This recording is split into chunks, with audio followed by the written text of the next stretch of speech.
Hello, Gemini. Welcome to your reading with me, Cindy. Gemini, we are going to look at the spiritual success and activation spread for you. It's a new spread that I've created. We're going to look at the area of your life that you are most disheartened about or feel the most blocked in.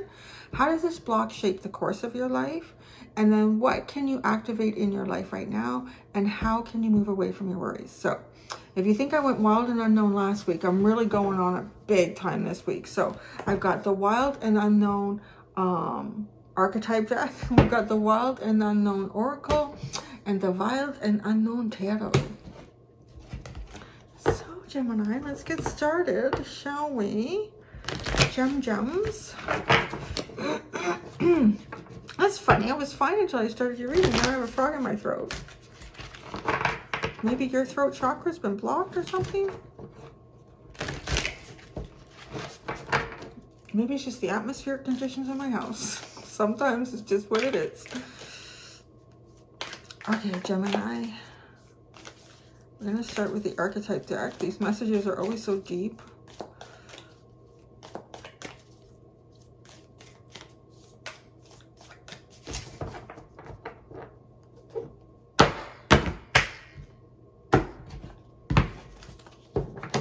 Before I pull a card, it's just a funny message coming in, like looking at your card. So I'm just seeing these swirls here, and they're just reminding me of Jupiter, and I'm looking at them and I'm focusing on them, and I keep hearing, why is it that the easy gains are always the ones that never work out? Like yeah, so it's funny. It's just like, because I'm thinking Jupiter, like big expansive energy, like things that might come to you easily, they just never end up being that great. Whatever that is, that is. Okay. Area in your life that you are most disheartened about or feel the most blocked in. The bridge. Wow. There's something about communication or mending a bridge or reaching beyond. There's also the feeling of like this is a child's hand and this is an adult's hand. So this is, to me, an element here of bridging the gap between, like, you know, just being an adult and all the things that come with that and all the responsibilities. Like, you know, if you ever hear kids say, I can hardly wait till I'm all grown up. Oh, like, crazy kids. You're crazy. So there's something about like this adult hand bridging out to a child's hand. It could be even, maybe you have some sort of a disconnect with a parental figure in your life, or you're the parental figure and you have some sort of disconnect with a child in your life. There's definitely something about children or childhood. There's a gap, and it's like trying to mend this. Could be trying to reach out to someone. How does this block shape the course of your life? The self. Wow, look at the rainbow. Ooh, this is going to be really intriguing, because this is the rain. It's like a rainbow bridge. I always think of the rainbow bridge like where our pets go to wait for us, because they tend to pass before us. And then when we pass, we meet them on the rainbow bridge. There could be even something here about trying to connect more spiritually with people that have passed in your life.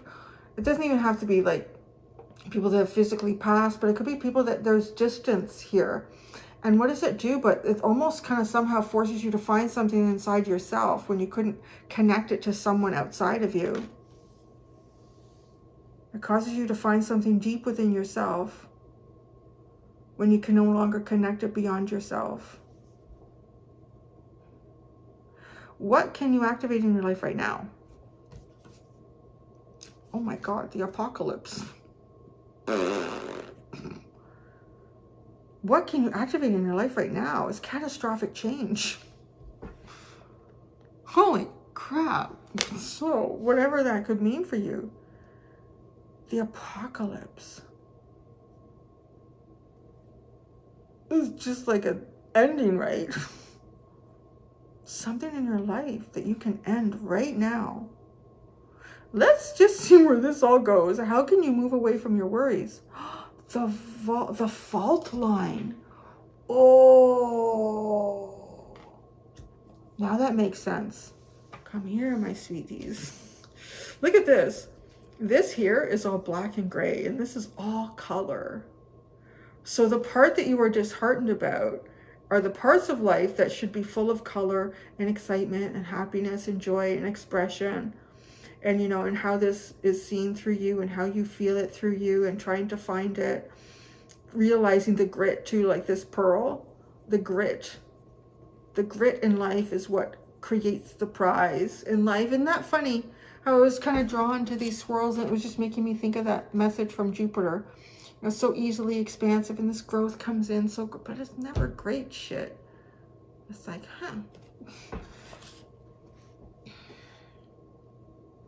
The fault line. Okay, how you can move away from your worries. The fault line here is the representation of kind of two things. It's like standing on the ice, crossing from one shoreline to another, and it starts to crack, and the ice starts to crack, and then you start feeling like you're walking on eggshells. So you're trying to be careful about something in your life. You don't want to end up plummeting into the water. You need to be careful how you're stepping. That's kind of like how it describes it in the book. For me, though, I get with the fault line too, because the fault line to me is more than like a crack in the ice. It's pressure that sits underneath the surface of the earth, and it's always moving, and you kind of find yourself walking along a path, and all of a sudden you feel it, you see it, this crack, and you're like, it's right between your legs. Which side are you going to end up on? And I also feel like this, like it's almost difficult to make the choice until you have no choice and you just have to jump, and then you end up somewhere. Having that with apocalypse is quite intriguing, because it is like a catastrophic ending. It's almost like, to me, you are, maybe you're at work, right? It's over here. Your family is over there where this crack happens, or half of your friends are here and half of them are there, and this catastrophic event occurs. This fault line splits this continent in half, and then all the infrastructure collapses. It's very apocalyptic, is it not? And what side are you on here? Where do you end up? It's kind of scary in a way. It's almost like a choice you don't want to have to make. It's like a choice you don't want to have to make. The fault line. So make the choice. Sitting on the edge of this crack is the worst, is harder than actually experiencing whatever this perhaps catastrophic ending is in your life. It may not even be a catastrophic ending. It's just like, it's just the fact that it says apocalypse with the fault line. It just has the sense that whatever you choose, that's where you are. You're not going over there. All right then, Gemini. This is pretty intense. Wow, you have the mystic at the bottom. Ooh.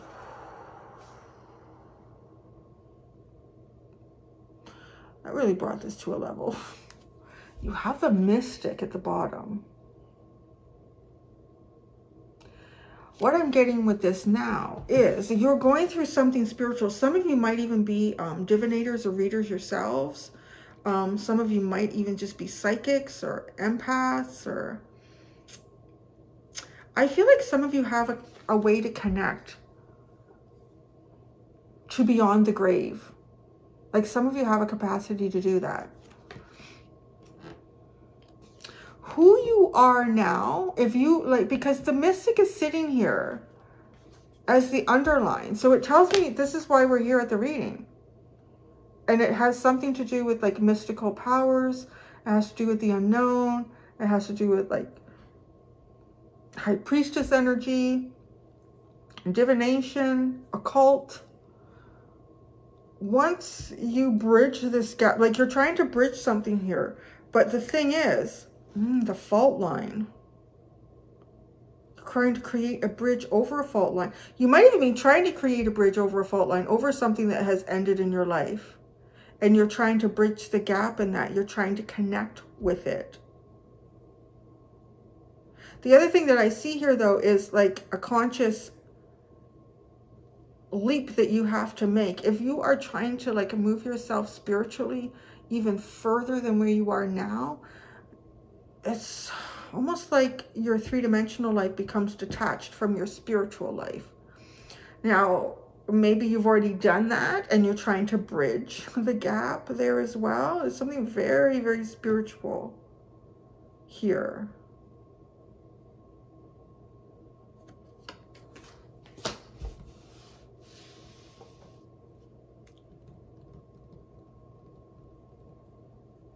Yeah, let's keep pulling cards.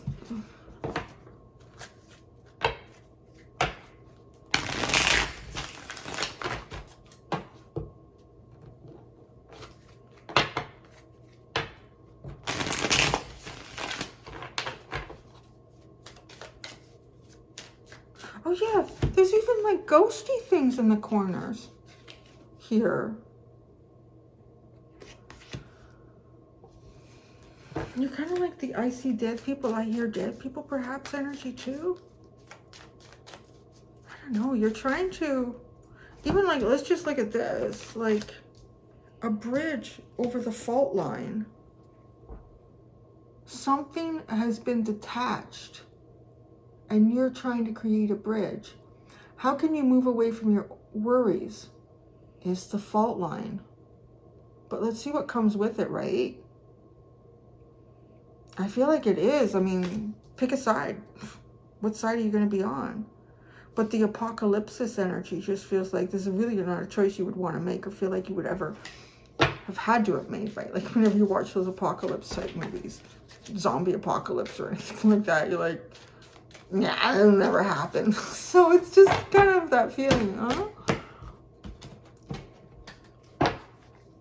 Are you most disheartened about? The wolf. Interesting. The wolf is a leader. The wolf without a pack. A lone wolf.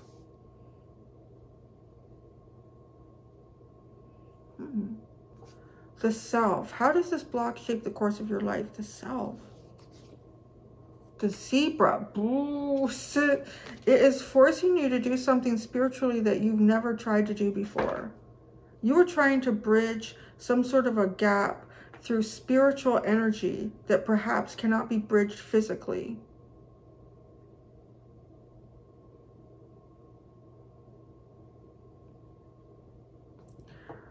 What can you activate in your life right now? The apocalypse, the elephant.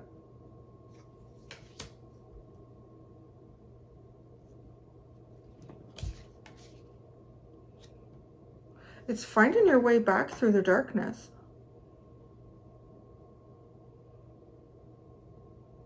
Song, just a second.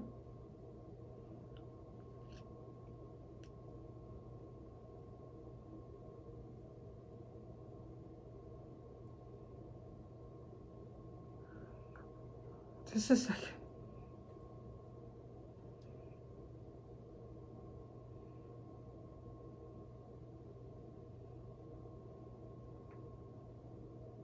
So wake me up when it's all over. And I'm younger. No, it's by a VC. I can hear the drums. It's like, actually, I can get most of the song except the chorus fades out on me. I'm going to put it in the comments. I'm going to pin it at the top of the comments. Let me write it down because it's almost like fading in and out. It's weird. Let me just, Gemini. Song, VC. I'll remember it. Oh God, you know what's really weird? He's dead. Oh, what's his name? I can't remember his name. His first name was Tim, but he's actually like, he committed suicide, which is kind of weird because it's almost like we're seeing ghosts here. And like, it's almost like he's fading in and out. The song? The fault line. And okay, so the song has something to do with the elephant. Understand. They tell me that I'm too young to understand. That I'm caught up in a dream. Well, I know. So wake me up when it's all over. And I'm wiser and I'm older. Sorry, anyways, I know you're all like, Cindy just got on with the reading, but there's something weird about that. Like it's fading in and out. I've never had a song really do that. The fault line. How you can move away from your worries. The Firefly. Oh my God. I find that so profound because, like, okay, both of these are using their third eye. They've got their third eye lit up in a different way. And he's holding like a torch, a flame to see his way. Now, see, this is like the energy. Now you are the flame. Now you become the flame, but you become that in a capacity that is not 100% familiar to you. You are still working through the darkness, but you have to drop something that you've been utilizing to help you see through the darkness. And the only thing that you can utilize is like your self-illumination here. But it's very difficult because this is the energy of apocalypse, and the fault line is that you're supposed to work through. It just feels like activate this catastrophic ending. Have you been tiptoeing through it?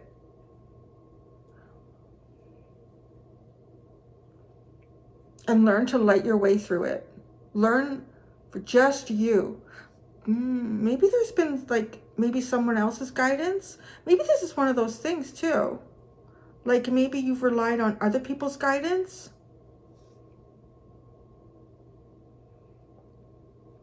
Because this is all about you on the fault line. Oh, the cosmic egg. And the bat. Oh yeah, the fish, the bear. Wow, you have two of the cards that I associate with ancestral energy in here on your underline. You have the bat and the bear. Cosmic egg and the fish and the lamb. Well, the bears eat fish, probably lamb too.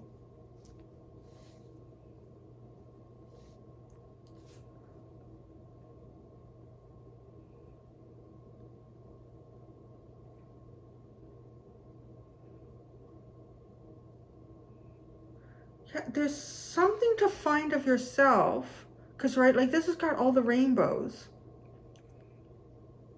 If it's almost like receiving this information from someone else, you can't.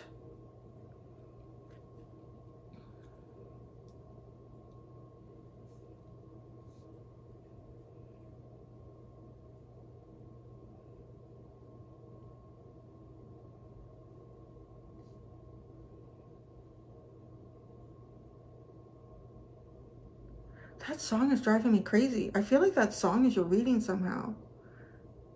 It just keeps coming into my head. It's freaking me out. It's really freaking me out. It's almost like I'm channeling them. The cosmic egg and the bat. There's something here about self. There's a prize here about you that you have yet to unwrap. Your ancestors are supporting you in a big way with this, but there is a sense of a leap here. With this fish card, you have got to jump into a bigger pool, a bigger pond. The pond that you're in is too small for you to do something in. And the lamb, this just feels like, you know, like fresh and young and innocent and inexperienced. There's there's almost like there's two ancestral energies showing up here, and one is trying to guide you to something that has to do with what it is you're looking for within you. Now, there's almost like disagreement in the spiritual realm going on right now, because then you have another ancestral energy here, and I feel like it's protecting like this new part of you. This bear and this lamb is protecting, and it's watching some sort of opportunity. It's as if there's an ancestral guide for you that is not aware of the implications of time and divine timing in the 3 dimension, because this bear is earth energy. So I feel like it kind of shows up in a more earthly, shamanic, present way.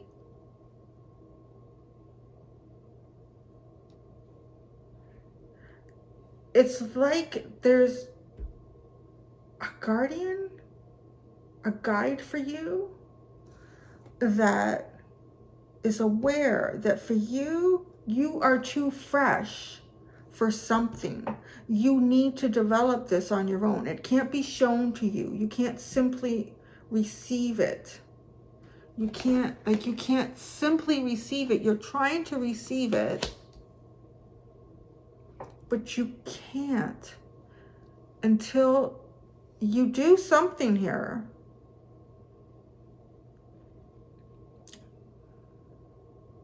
The apocalypse and the fault line. And then you drop the torch and only you. This is like walking in the, what is that? Walking in the shadow of darkness? No, walking in the, it's having an extreme amount of faith.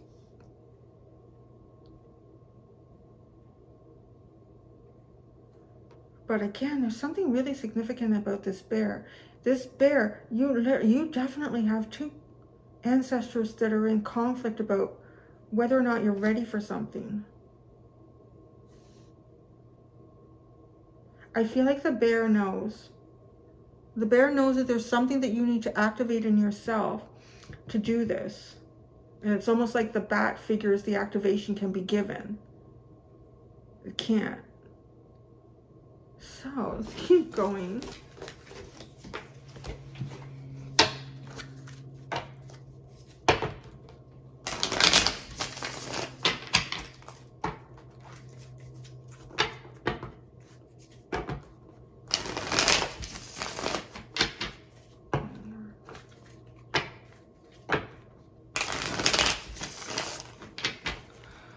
Okay, this is a deep one for you, Gemini. Holy crap, holy. Get comfortable. There we go. Better.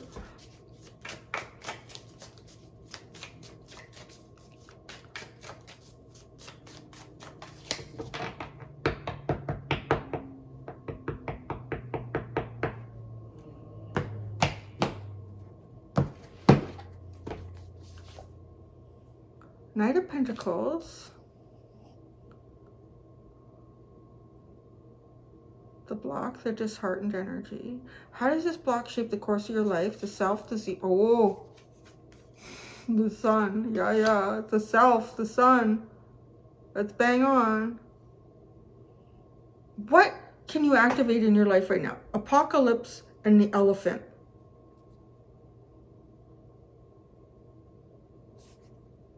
The Daughter of Cups. Seems so like gentle and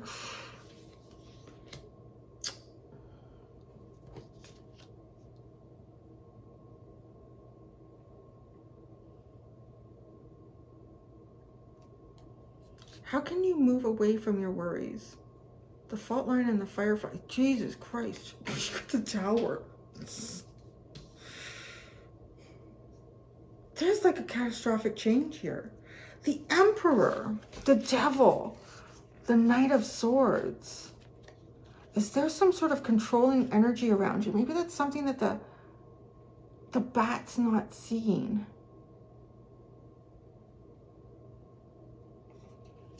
Something cannot be given to you. It must be earned. And this is certainly earning it. Pushing past it. The Emperor and the Devil and the Son of Swords. Anything that is controlling you to like move it. Move yourself away from it. Wow. The fault line, the firefly, and the Tower. How can you move away from your worries? Is to face them head on. To face them head on, regardless of how small you feel in it.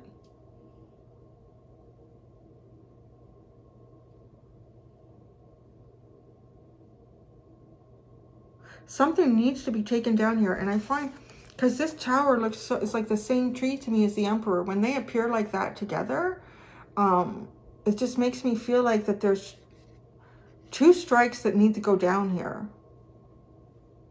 There could be two elements of something in your life that is controlling you or you feel controlled in.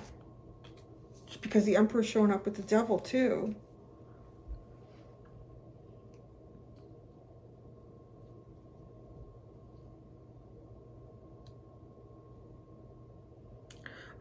apocalypse with the elephant and the Daughter of Cups. The Daughter of Cups is kind of like that.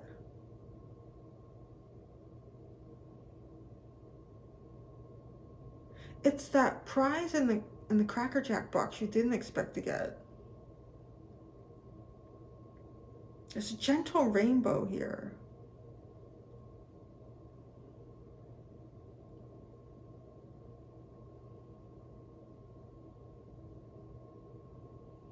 I do want to say too, there's a sense of like, activate right now in your life, like you might feel like there's something that maybe you need to end catastrophically.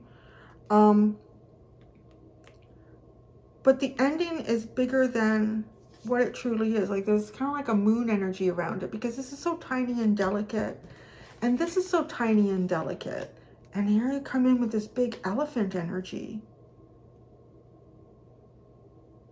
Yeah, okay. Instead of you sitting here and watching me I'm going to do like, I've been doing this in all of them. I've been editing. It's just a quick little bloop. It's like a millisecond for you. But I got to take a few minutes with this because it's really a deep message here. Okay, Gemini. Okay, Gemini. Whoa, the message is just getting bigger and bigger. Okay, so there's something going on here about your conscious awareness.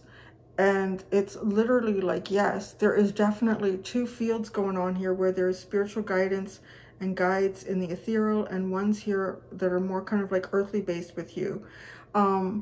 There's a, like, okay, nothing is excluded here. Something's going to happen here in your life. This apocalypse card was really, really interesting to read.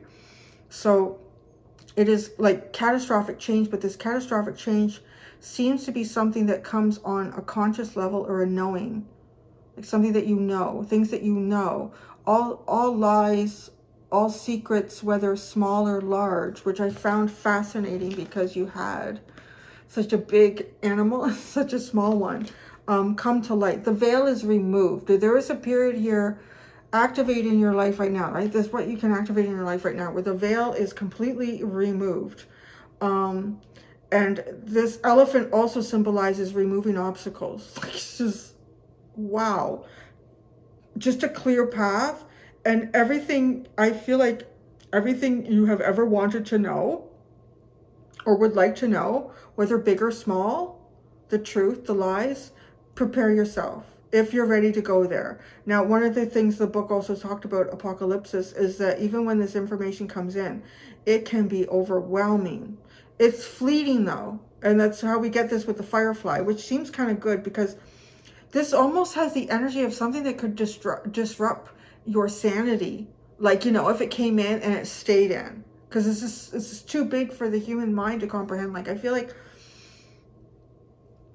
it's a struggle for me to be able to comprehend it and then articulate it. Now, nothing is excluded. The bridge is really, the bridge and the wolf really kind of talk about that nothing is excluded here. And I feel like this is where the energy of the bear comes in. Like, these are both earth signs coming through here. So there's some practical things that have to actually occur. And these are with you. These are with you to obtain some sort of knowledge from beyond the veil. Now, this is opening up a very eccentric part of you. This needs to be included. Now, I don't know how or what that is for you. It could be something very unusual, spiritually speaking, that most people would not feel comfortable with or would accept or want to talk about. This has to be, you have to actualize it. And then when you do, like, that's what's happening though. It's actually happening because it's how it's shaping the course of your life. That there's something, there's two elements of existence coming into your mind.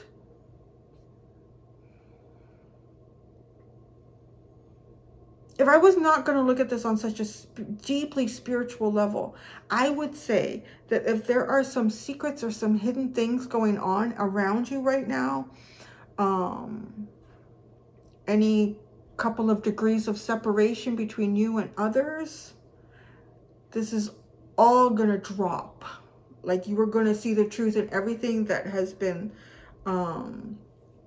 confusing you, making you feel held back, making you feel like you can't connect certain dots into place to complete the picture.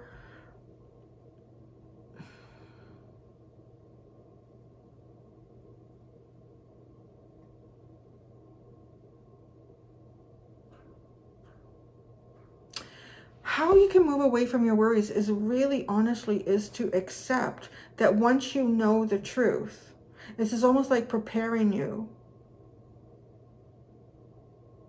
Once you know the truth, whether that's the truth, that's exactly what I hoped for, that's exactly what I thought. But once you know it and there's no question about it anymore, it almost takes your breath away. Like it's almost like falling on your stomach or your back and losing your wind. Like, okay, so this isn't something that is just like, now I know everything profoundly and that's great. No, it's actually reminding me of one of the responses to the question that I asked in my community section when I was going to do these readings. Well, I didn't know what it was yet. I said, if you could ask the universe anything, what would you ask it? And one of the responses, I don't remember who it was, and it's funny because I started typing up a reply and it wouldn't let me reply. It kept saying error, and I thought, oh, I guess I'm just not supposed to talk about it. But one of the responses from someone was like the truth, like the veil being completely lifted and everyone living in truth, nothing being hidden anymore. God, that's funny, because my response to her was that, as great as that sounds, I feel like it would cause absolute catastrophic conflict, because in nature humanity is a primate, and primates, if you look at any of the more evolved primates, even some of the ones that aren't, I'm just thinking like gorillas, orangutans, chimpanzees, maybe not orangutans so much, definitely gorillas and chimpanzees, which we're most closely related to. They are so political. They are so political, and they'll lie and they will cheat and they will form alliances, and like, it is a very natural state of being a primate. And that is part of like self-actualization and being more conscious of what it is that we are and moving beyond that, right? But to remove that, before you could have peace and harmony, I'm sure you would have centuries of war and fighting and people trying to work through the fact that not everything that you want to hear that is the truth is going to feel good. And I had an example of that when I was, here's a really good example of that, was one of the last weeks or whatever when I was helping lunch monitor at my son's school, and it was a kindergarten class. And as a lot of kids will say is, Miss Cindy, you look old. And it's usually always, it's because of my hair, because I just let it go gray. And so I've just gotten used to that. And so one of the young boys said this to me. He's 5, right? So he's just going to tell you what he feels. He says, Miss Cindy, you look old. And I said, oh, because of my gray hair. He said, no. I said, oh, well, why? And you know what he did? He looked at me. He said, because of here. Like literally like my face. And it was like, it hurt. Of course it hurt. It was like, really? Do I look that bad? So, but that's what I'm saying. Like, the truth is not always going to feel good. And that's sitting here. And then how do you, well, you say, well, you just moved past that. Yeah, but it hurt. It hurt emotionally. Some people are going to react physically to emotional hurt, and that's their truth too. See what I mean? Like, the truth is not so easily negotiated and navigated. That's here, and it's pretty big. So I don't know what you're going to do with it and how you're going to handle it. But it's brief. It's brief. Because I think of that. I think, like, you cannot continue. Ooh, the mystic, right? Whatever this truth is, it's fleeting. Maybe you just remember the portion that you need to remember to be able to function and move forward again. But it changes how you see everything. It's going to change how you see everything. It's going to change everything. This is like, I don't know how any other way to say it, but this is going to change everything. But it is about your self-actualization, getting comfortable with the truth. And that truth could even be like, if you believe that every rabbit hole that you've gone into and everything that you've discovered that you believe absolutely to be what you would classify as bad or evil or wrong or an oppressive energy, consider that to be flipped. I'm just saying, like, this is not going to be easy. Any way you look at it, it's not going to be comfortable. But it is the truth. And if the truth is what you're looking for, you're going to find it. And it's going to change your life forever. Oh, having said that, Gemini, this is one of the biggest readings I think I've ever done. Yeah. It flips everything upside down. To the point that perhaps you do feel small. Hang on to that. Hang on to that and know it for what it is. So I'm going to push these down. I'm going to go do the extended. I don't even know. I don't even know. This is just one of those like huge readings. Okay. I'm going to use a few different decks in the extended. I'm going to ask the cycle that you are leaving, the cycle that you are entering, what your focus will likely be in the void of those two cycles, and then advice for you. So thank you so much, Gemini. Until next time, do be gentle with yourselves. Bye. Hi, Gemini. I'm back. I'm still getting like messages about this reading. So, just like I literally just turned the camera off and then I had this whole scene play out in my head. And it is literally, so the other way I would describe this is the Lost Ark of the Covenant. So, and the scene that I'm seeing playing in my mind's eye is from the Indiana Jones movie, Raiders of the Lost Ark, right? Is it the scene where the Nazis get it and they open up the chest and Indiana Jones's character is telling the woman these, but just don't open your eyes, don't look at it. And they all look at it. They want to see this truth and it kills them. It kills them all. So all I'm saying is, I don't know how or what, but that's the message that I'm getting here. It's like the Lost Ark of the Covenant, but it's fleeting because you can't look in this for a long period of time. Your human body couldn't take it. That's the last part of this message, I feel like, for YouTube. It's just like that, like the Lost Ark of the Covenant. And it took me a long time to kind of put it right, just a simple phrase. And that scene in that movie is exactly that. Like, you cannot look directly at it. It's going to be fleeting. And that's it. So now I'm done. Thank you. Goodbye.